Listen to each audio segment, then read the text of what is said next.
Malaysia,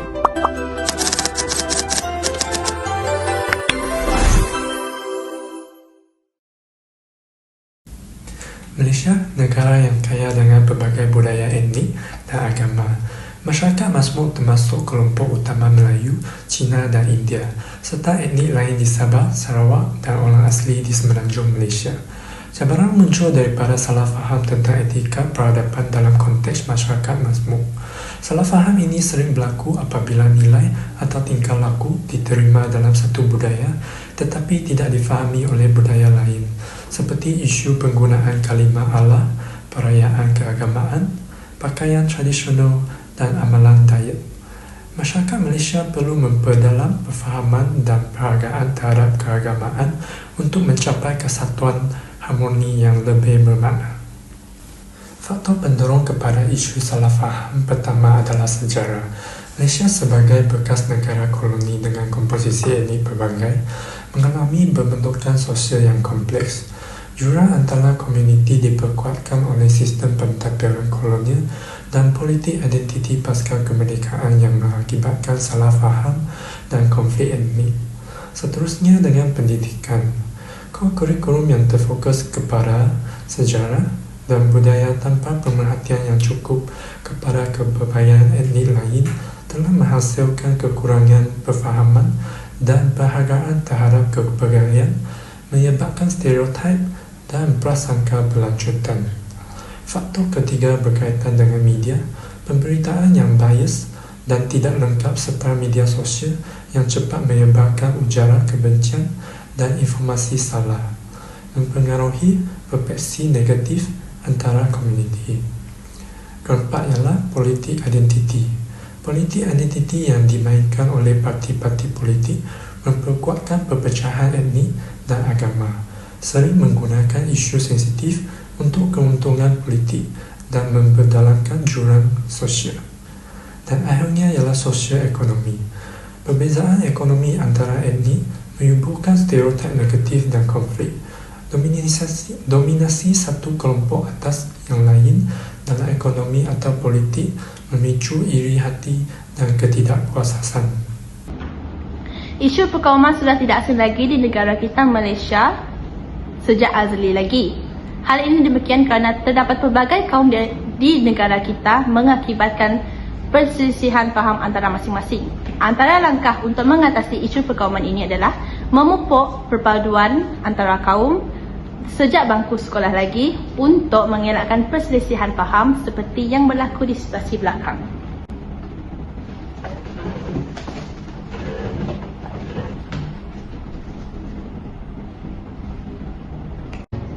Di sini saya akan menjelaskan cara-cara untuk mengatasi kesenjangan etnik yang ada di Malaysia. Langkah pertama adalah pelaksanaan reformasi dasar ekonomi kita, menjadikan ia sama, rata dan adil kepada semua kaum dan etnik yang ada di Malaysia. Langkah kedua adalah penyemakan semula pelaksanaan DEB untuk memastikan semua etnik mendapat manfaat yang sama. Dan langkah ketiga adalah membangunkan infrastruktur, akses kepada pendidikan, peluang pekerjaan dan penjagaan kesihatan di luar bandar supaya mereka mendapat benda yang sama yang kita dapat di dalam bandar ini. Dan langkah terakhir adalah meningkatkan kesedaran tentang pentingnya integrasi dan kesaksamaan antara etnik kepada semua orang supaya mereka bersama-sama mencegah. Isu perekrutan hangat diperkatakan di negara Malaysia, terutama sekali di sebelah semenanjung Malaysia. Hal demikian kerana ketidakadilan berlaku dari pelbagai aspek seperti bangsa, umur, kelainan upaya dan sebagainya.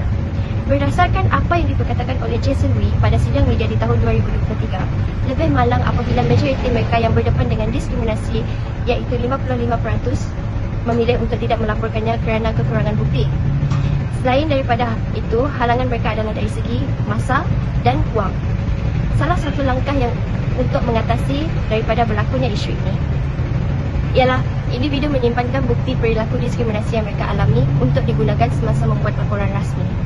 Sekarang saya akan memaparkan video mengenai isu diskriminasi perekrutan pekerja. Akta Kerja 1955 dilihat tidak inklusif dan menyeluruh kerana ia hanya menggariskan sebarang bentuk diskriminasi dalam pekerjaan dari segi terma-terma pekerjaan atas faktor bangsa, agama, jantina atau fahaman politik sahaja. Pensyarakanan Fakulti Pengurusan dan Perniagaan Universiti Teknologi Mara UiTM Kampus Puncak Alam, Dayang Nailul Muna Abang Abdullah berpendapat industri yang banyak berlakunya isu berkenaan adalah industri yang melibatkan tenaga kerja pengkukusan. Mungkin menghadapi diskriminasi berhubung dengan gaji, syarat-syarat pekerjaan sebab kita tahu gaji mereka sebenarnya rendah. Begitu dengan industri perkhidmatan, sektor perkhidmatan seperti hotel, restoran, peruncitan, ini melibatkan mungkin ada berlakunya diskriminasi terhadap pekerja yang berkaitan dengan etnik atau jantina, gender discrimination itu sering berlaku. Selain daripada itu, sektor pendidikan juga mungkin ada juga berlaku. Beliau berpandangan perlunya pengubalan akta baharu dengan mengambil acuan masyarakat yang berbilang kaum dan agama bagi menjamin keharmonian negara. Tegasnya, akta-akta sedia ada perlu dilaksanakan dengan pemantauan serta penguatkuasaan secara berkala dan tidak hanya sebagai satu garis panduan sahaja. Pencemaran alam sekitar adalah isu yang serius dan memerlukan tindakan yang segera.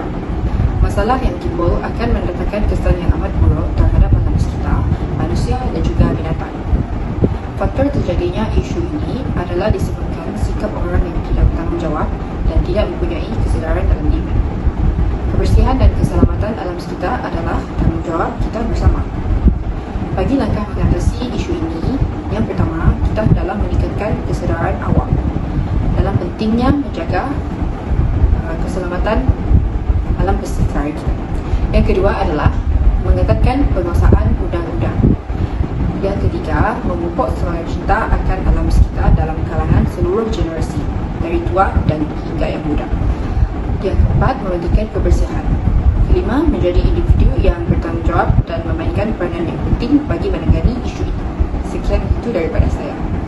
Kesilapan persepsi tentang etika dan peradaban dalam masyarakat majmuk dapat memberi impak yang signifikan terhadap hubungan negara antarabangsa dan diplomasi. Kesalahfahaman cara masyarakat majmuk berinteraksi boleh menyebabkan kejutan budaya jika dilihat dari sudut luar negara.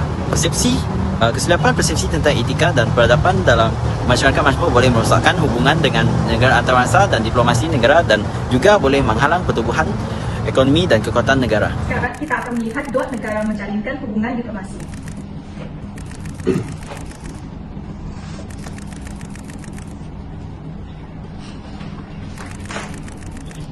Saya pula akan menceritakan isu perbezaan budaya sosial. Perbezaannya adalah yang dulu memakai dan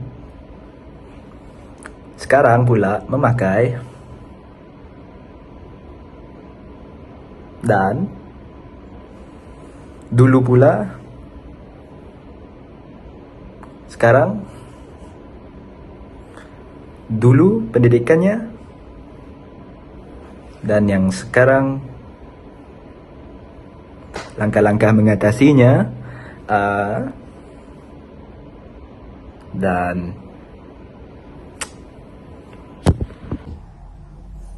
pernahkah anda terfikir apakah yang terjadi terhadap negara kita sekiranya berlakunya salah faham terhadap etika dan peradaban? Dengan ini, saya ingin menjelaskan apakah implikasi isu tersebut terhadap negara kita. Pertama sekali, salah faham ini boleh menyebabkan ketegangan sosial yang boleh merosakkan keharmonian masyarakat berbilang kaum di Malaysia. Ia juga boleh meruntuhkan perpaduan antara kaum, menjadikan masyarakat lebih terpecah belah. Selain itu, salah faham ini boleh mencetus konflik antara masyarakat yang berbeza budaya dan agama. Ketegangan dan konflik ini boleh mengakibatkan kehilangan kepercayaan rakyat terhadap institusi kerajaan.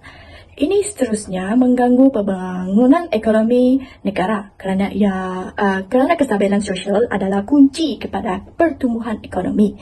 Negara-negara lain juga akan memandang rendah terhadap negara kita. Okey, saya akan bertanyakan dengan salah seorang ahli kumpulan kami berkaitan dengan refleksi yang diberikan. Setiap ahli kumpulan mempunyai refleksi yang berbeza. So, saya akan bertanyakan antara salah seorang ahli kumpulan kami mengikut tugasan yang diberikan dengan pendapat yang dia ada tentang tugasan yang ini dan berdasarkan topik yang diberikan kepada kumpulan kami 1L. Tugasan ini telah membuka mata saya bahwa persepsi dan imej negara akan tercemar dan boleh menimbulkan isu yang besar. Saya berharap agar setiap syarikat bersikap adil dalam proses pemilihan pekerja dan memberi peluang pekerjaan kepada setiap golongan tanpa mengira latar belakang mereka. Okey, terima kasih. Seterusnya, kita akan berjumpa dengan dua orang lagi ahli kumpulan bertanyakan tentang refleksi dan tugasan masing-masing. Apa yang mereka fahami tentang topik yang diberikan kepada kumpulan kita. So, kita berjumpa ya. So, apa refleksi yang awak dapat? Tugasan ini memberi peluang saya untuk memahami etika dan peradaban dalam Malaysia yang belum dipelajari, belum diketahui dan belum dipelajari. Ya. Okey, so kita akan bertanya yang seterusnya. Apa refleksi? Pada pendapat saya, tugasan ini membantu saya memahami pentingnya mempertimbangkan implikasi etika dan peradaban dalam negara untuk mencipta masyarakat yang inklusif dan adil. Okey, terima kasih. Secara kesimpulannya, etika merujukkan kepada prinsip moral dan nilai-nilai yang mengatur langkah laku individu dan kolektif. Ini juga mempromosikan pemahaman antara budaya untuk memupuk dialog terbuka, inklusif sosial dan kesetaraan. Dan selain itu juga, kita dapat memupukkan empati, hormat, penghargaan terhadap latar belakang budaya dan agama yang berbeza di negara Malaysia. Dan akhir sekali, masyarakat yang lebih harmoni dan padu jika semangat perpaduan dipupuk sejak bangku sekolah lagi. Sekian, terima kasih.